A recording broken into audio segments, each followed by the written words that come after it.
Picture this. You're broke, desperate for a gig, and find yourself on Craigslist answering a vague job listing that offers a suspiciously generous payout. What could go wrong? If your answer is probably everything, then congratulations. You're smarter than Aaron, the unsuspecting videographer at the center of today's film. But hey, horror movies wouldn't be fun if the characters made smart decisions, right? 11 years after its release, this remains one of the most unsettling yet darkly comedic entries in the found footage genre. Coming to us from Mark Duplass and Patrick Bryce, this micro-budget horror film strips away supernatural frills and relies entirely on human unpredictability to terrify its audience. Creep relies heavily on improvisation, atmosphere, and unsettling character dynamics to create a uniquely disturbing experience. But does it still hold up after all these years? Spoiler alert. Absolutely. Let's dive into the peach fuzz of it all as we look into why this eerie psychological thriller still gets under our skin as we revisit Creep.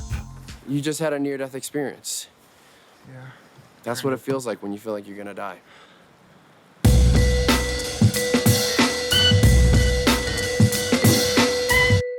By 2014, the found footage genre was starting to wear thin. Paranormal Activity had spawned countless sequels. Movies like Cloverfield, Chernobyl Diaries, and The Last Exorcism's shaky cam horror had become more of an eye-straining gimmick than a narrative tool. But Creep came along and took a completely different approach, proving that the format could still be fresh, effective, and most importantly, genuinely terrifying. Unlike many found footage films that rely on excessive jump scares or supernatural threats, Creep builds its horror through atmosphere and character dynamics. The story follows Aaron, a freelance videographer hired by Joseph, a seemingly eccentric yet charismatic man who wants to document his life for his unborn child. What begins as an odd yet harmless gig quickly spirals into something deeply disturbing as Joseph's erratic behavior turns from quirky to outright menacing. The slow descent into madness is what makes Creep so effective. There are no haunted houses, no demonic possessions, just one man making another deeply uncomfortable. The real horror lies in Joseph's unpredictability, shifting between charm and threatening at the drop of a hat. And of course, who could forget Peach Fuzz, the nightmare-inducing wolf mask that cements Joseph's status as one of horror's most unnerving antagonists.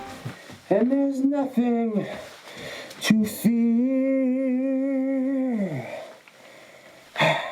The idea for Creep emerged from conversations between Duplass and Bryce about the nature of discomfort and psychological manipulation. Duplass, known for his work in the mumblecore movement and independent film scene, wanted to create a horror movie that felt raw and unscripted. The duo decided to embrace improvisation as the foundation for the film, crafting only a loose outline rather than a fully realized screenplay. This approach allowed them to explore their characters organically and build tension in real time. Creep's concept was born from the unsettling yet strangely comedic interactions that arise from ambiguous social situations. What if someone was just a little too friendly and a little too open, a little too off? The premise became the foundation for Creep, where the horror emerges not from supernatural forces or traditional scares, but from an inescapable feeling of unease.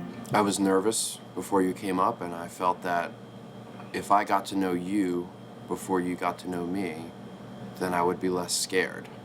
One of the most notable aspects of Creep is its micro-budget production. With only a small crew and a cast of essentially 2 actors, the film was shot over the course of just a few weeks. The primary location, a secluded mountain home, allowed Bryce and Duplass to maintain a sense of isolation. You had to feel like Aaron had no means of escape. The original cut was actually quite different from the final product. After initial screenings, Bryce and Duplass realized that they needed to refine certain aspects of the story, leading them to conduct reshoots and restructure some sequences. This iterative process was crucial in achieving the film's desired tone, a balance between dark humor and unnerving suspense.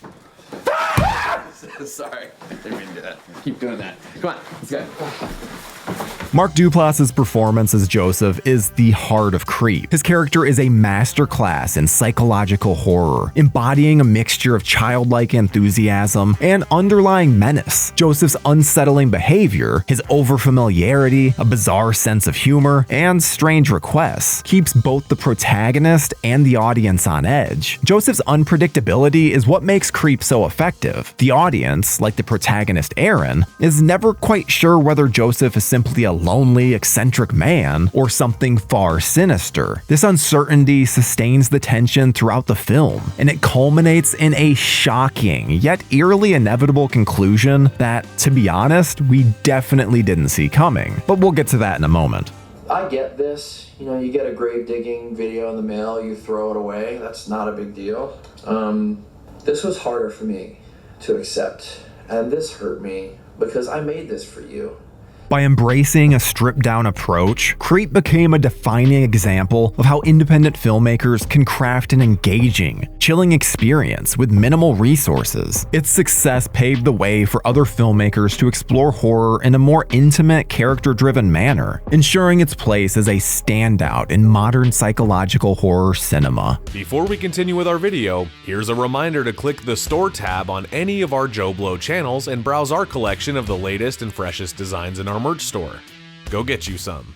And before we go any further, we have to discuss Peach Fuzz. Early in the film, Joseph puts on a wolf mask with the loving name Peach Fuzz and begins singing a bizarre, childlike song while moving erratically. His behavior is both amusing and unsettling, as the tone shifts rapidly between playful and menacing. The unpredictability of the moment keeps both Aaron and the audience on edge, unsure if Joseph is just an eccentric oddball or something more evil. The mask represents more than just an accessory. It acts as Joseph's true face. When he often projects warmth and humor, the mask hints at the predatory nature lurking beneath. Every time Peach Fuzz appears, it signals an escalation in Joseph's erratic behavior, reinforcing the film's theme of deception and manipulation. The mask also strips Joseph of his humanity, transforming him into something more primal and unpredictable, and it adds to the disturbing element. And there's no scene that better represents his twisted view of the world than the ending. After convincing Aaron to meet him in broad daylight, Aaron does what he thinks is smart, setting up a camera and having his phone set to dial the police. But he still leaves a massive blind spot behind him, allowing Peach Fuzz to creep up behind and take an axe to him. It's made all the more disturbing as he states that Aaron was his favorite victim, because the fact that he didn't turn around means he thought he was a good person and wouldn't hurt him. What sick reasoning. And oh Aaron, how wrong you were.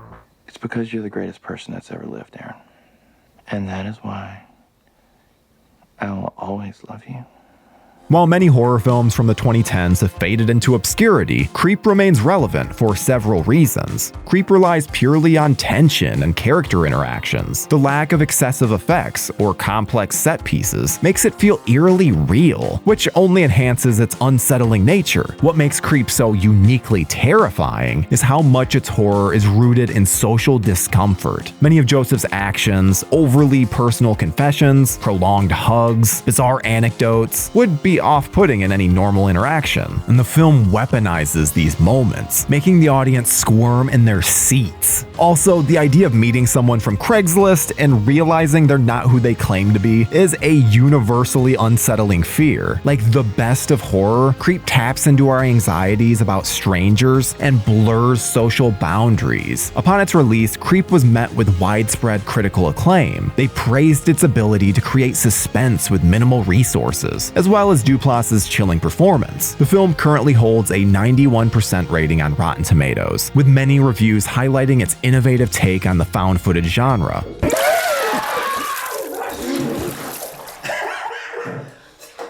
Oh man, I'm sorry. Oh man, that was a joke. It was supposed to be a joke.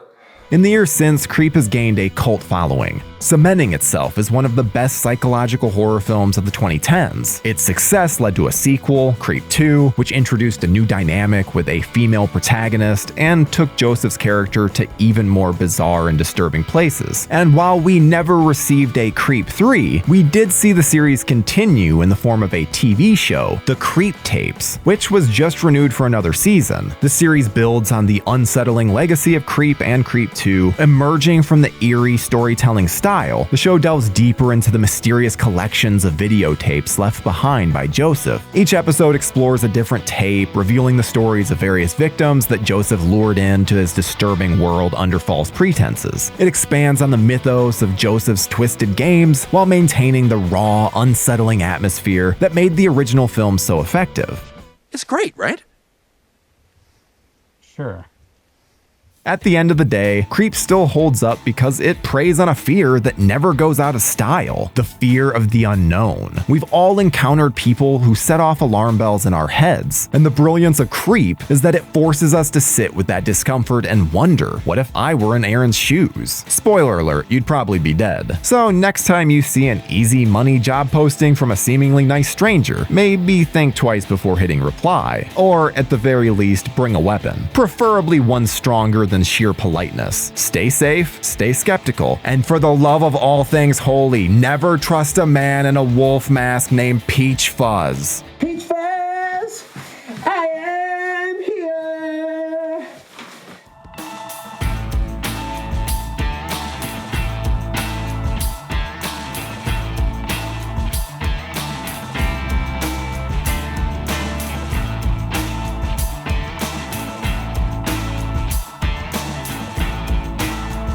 Thank you for clicking on our video, everybody. If you like what you saw here, please make sure you like the video and subscribe and share with your friends who like this sort of content. JoBlo was created by movie fans for movie fans, and we appreciate your support.